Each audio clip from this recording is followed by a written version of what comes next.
Geezer's Specie here. We've got the best 8 decks and some of the best cards to play with the Altar of Death feature location. If you enjoy the video, give it a like. When you play a card here, destroy it to get +2 energy next turn. A very interesting location. Not only do you want to play some destroy synergies, some ramp synergies with cards like Odin on your leader, for example. You could play leader on 5, Odin on 6, but also you need a way of actually winning the location itself. The first card, which I think should be in basically every deck you play this weekend, is my favourite card in the game, which is America Chavez. She's going to increase the odds of you drawing your combo cards early on. So I think she is a must-have in basically every deck. Another card which I think you could make a really strong case for playing in every deck is Angel. Angel, the other thinning tool that is in Marvel Snap.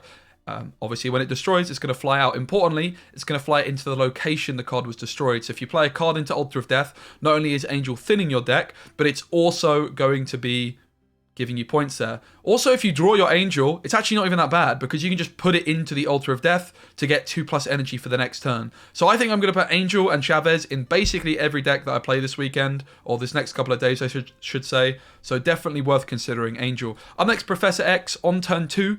If we play a card into the Altar of Death, then we will be able to Professor X the Altar of Death on turn 3, which is pretty insane because on turn 3 we're going to have 3 energy plus the 2 extra energy from destroying a card in the Altar of Death. So Professor X on turn 3 is something to look out for from your opponents doing as well.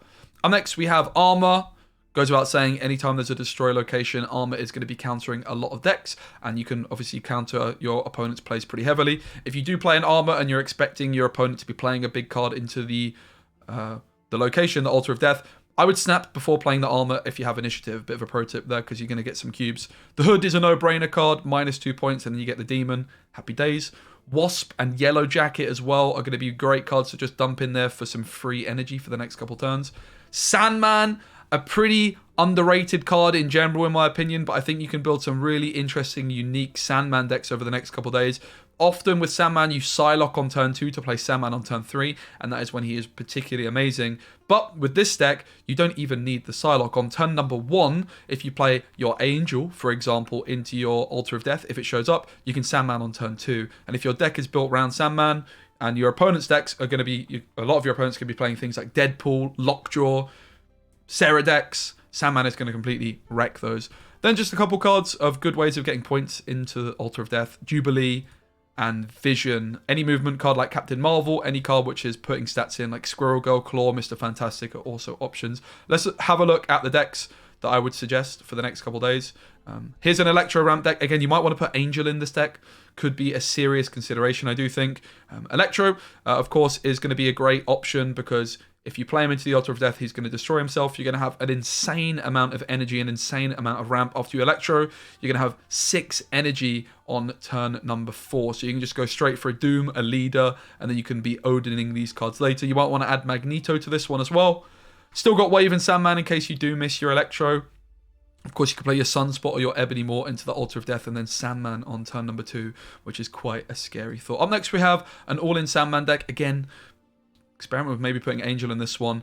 This is just really a big counter deck. Doesn't have that many synergies with the location itself, but Doctor Doom, Leader, Captain Marvel are good ways of putting points in there, and you're not too unhappy to just destroy your Ebony Maw, destroy your Psylocke to get that little extra bit of ramp because you play lots of big cards with this Sandman deck. So I think it could be a really good one, particularly because a lot of people are going to be playing cards like Death, which is a card we didn't mention at the start. Cards like Death, which can just get really ruined by Sandman.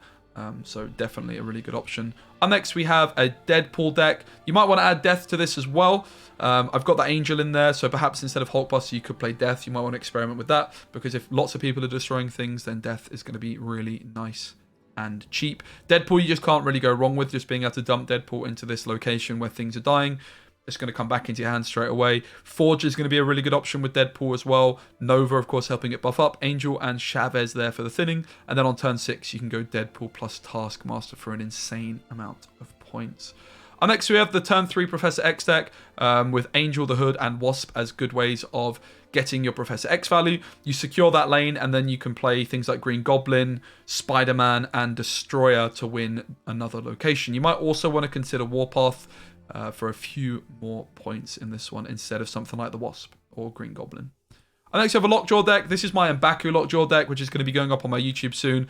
You certainly don't need the M'Baku. I just think it could be a fun way to win the location. Shuri also can just be replaced for Infinite in this deck if you have no Shuri. I really like, and again, if you don't have M'Baku, just put a big card in. You really do not need M'Baku. It's just my favourite way of playing Lockjaw at the moment. And a lot of you will have M'Baku because it is a Series 4 card. It's quite common. So I did want to just give you guys this fun M'Baku deck, which can win you some games. Leech is going to be particularly amazing as well with all the deaths flying around. Leech is going to be setting deaths mana cost back to 9.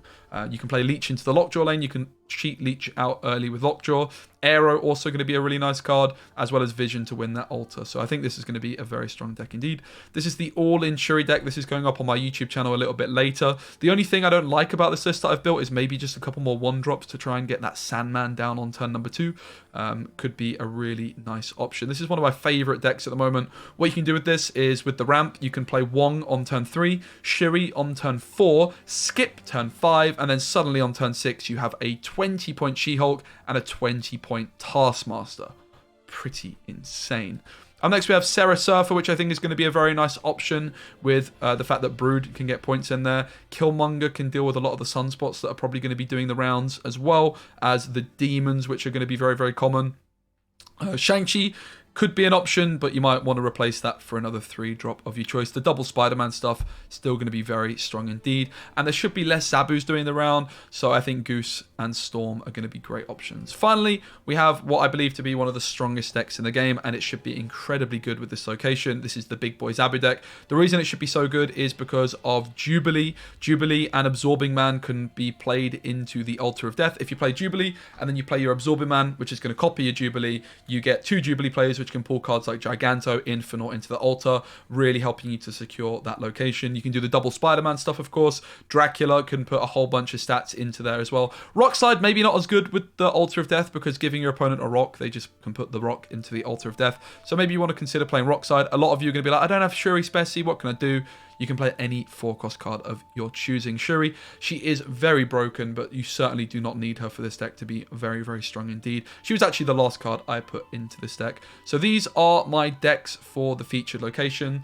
Bear in mind, of course, I haven't played with these yet, so don't be afraid to make some tweaks. I do really like the idea of just putting Angel into basically every single deck, because if you draw it, it's not even a big deal. You just play it into the altar, and then suddenly on turn number 2, you're going to have 4 energy. And if you don't draw it, then it's going to be thinning your deck, and you're going to be improving the consistency and getting some free points into the Altar of Death. If you did like the video, give it a like. Let me know in the comments below if there's any other decks which you think you're most excited to play. Hope you enjoyed the video, and I will see you on the next one.